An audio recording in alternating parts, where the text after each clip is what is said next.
میرے آقا دی بارگاہ چ ایک پینڈو گزریا تے پینڈو گزردا گزردا کہندا محمد نبی ہو؟ فرما جی۔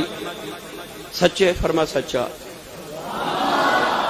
کہنے لگا جے نبی تے کوئی معجزہ وکھا۔ مسکرا کے میرے کریم نے فرمایا میں معجزے لے کے تے نہیں آیا، میں بن کے معجزہ آیا۔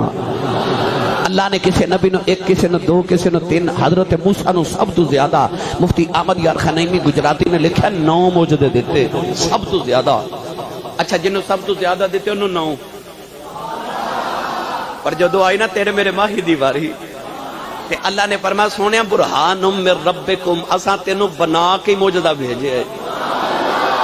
پینڈو کہنے لگا معجزہ بکھاؤ۔ میرے نبی نے فرمایا تو اپنی مرضی دا مانگنا اسی بکھا دینے۔ پینڈو بڑا سادہ۔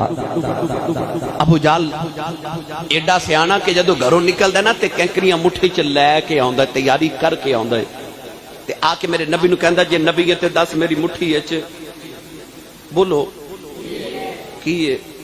ان سوال دے وچ ہی جواب ہے۔ امتی شاہ جی کلمہ پڑھ کے کہندے نبی نو دیوار دے پیچھے دا نہیں پتا تے ابو جال کی کہندا جے نبی تے 10 مٹھی وچ اینا تے پتا ابو جال نو بھی اسی نبی 10 لیندا ہے مٹھی وچ۔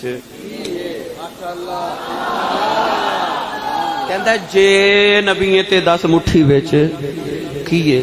مسکرا کے حضور نے فرمایا ایک آدھی نبوت ہوئی کہ میں 10 مٹھی چ کی ہے۔ کہنے لگا پھر نبوت کنوں کہندے نے؟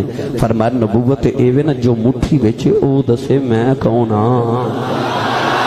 ابو جال ہاس کے کہنے لگا جو مٹھی وچ اے تے بولدا ہی نہیں۔ حضور مسکرا کے فرمایا لے پھر اج پیا بولدا ہی۔ ابو جال نے جدو مٹھی لائی نا کان دے نال، مولانا روح فرما دے نے کہ مٹھی دے وچ کینکریاں تے ابو جال کہندا ہاتھ میرا، مٹھی میری، قبضہ میرا، کینکریاں میریاں تے کلمہ محمد دا پڑھ کے منوں ہی پیاں پوچھ دیاں ہے تے اسی بھی پتھریاں پر تو ہورے کیویں دا پتھر ہے؟